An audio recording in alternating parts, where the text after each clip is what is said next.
Jammen er en gud, og jeg kan se, og jeg play på Manchester. Jeg har camera. Lik meg på se. Det var en gang en katt. Og en liten hund. Og så sa katten til hunden. Og så sa hunden til katten. Hvorfor sier du mjau til meg?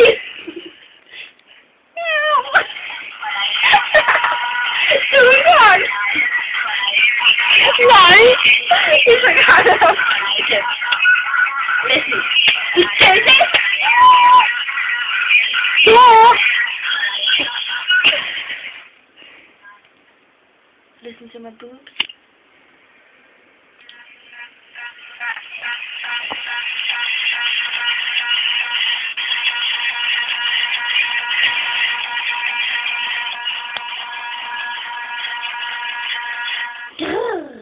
What's up?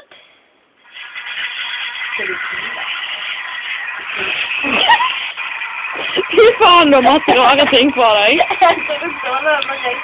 Ikke jeg heller. Folkens, aldri røyk Prins Mild. Aldri røyk Prins Mild. Den smaker godt, smaker godt, smaker godt. Han smaker så godt.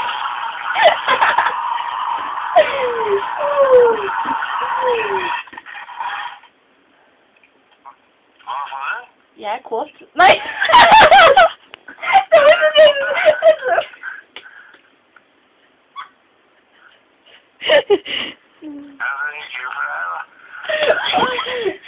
Gud bevare meg.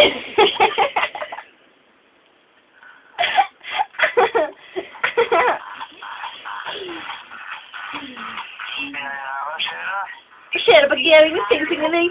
Pusser-du. Tar du den gangen i parkeringshuset? Nå, men du gjør. Hva du sier? Sub. Det er Glenn. En bil i bilveien. Sub, en bil i bilveien. Bilveien. Bank, bank, bam, bam. Sub, en bil i bilveien. Woo! Mamma! Hei! Hei! Hei! Slå deg! Litt på! Eller veien!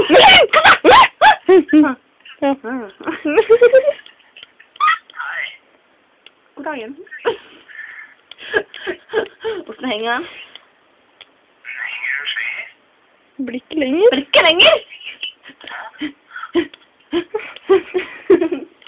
Det henger og stenger, det blir ikke lenger. Så tar vi en lang tur på stengen.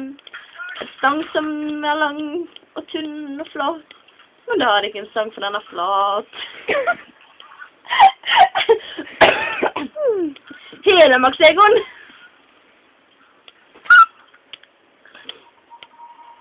Jeg kan sende fil fra etterpå. Helemax-Egon, ja.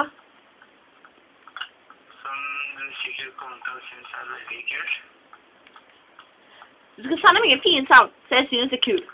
Ja, men den fin er ikke kul. Nå er den kul, ikke fin. Hvor faen er det da? I believe I can fly. Nei, ikke I believe I can crash and die. Ja, det var den der! Den er søt. Den har hørt med meg. Nesten. Ja. Syre før? Syre? Syre! Thomas! Genial. Genial. Har du hørt på syremusikk før? Ja. Ja. Her er sånn for å sange av det. Hjernen flyter. Den er blitt til syre. Du hører ikke på meg.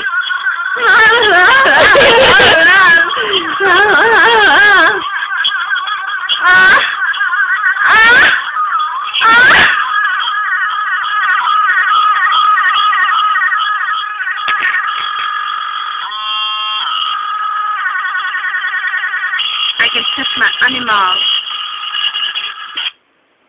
Du vet hva det betyr sånn? Nå? Animals, vet du hva det betyr? Nei. Det betyr dyr. I can touch my animal. My precious. My precious. Jeg filmer deg i over 5 minutter. Seriøst? Jeg filmer deg i 5,5 minutter. What is it? Har du kuken på deg? Nei. Genialt!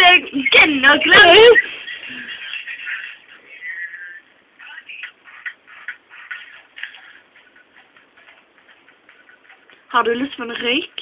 Ja.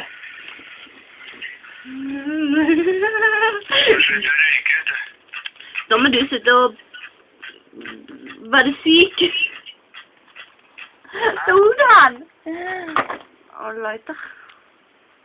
Ja, nå bruker jeg på alle pengene her. Ja, det er sant. Vet du? Vi kan snakkes på hodepinetabletter. Skal vi snakke på MSN? Ja. Ok. Åpne munnen. Ja, det gjør jeg ikke. Ja. Da må du se etterpå. Greit, vi snakkes på MSN. Ja, det gjør vi. Ja. Ha den. Ha den. Glad i deg. Love ya. Ja, love you. Ha igjen. Ha den. Ha det.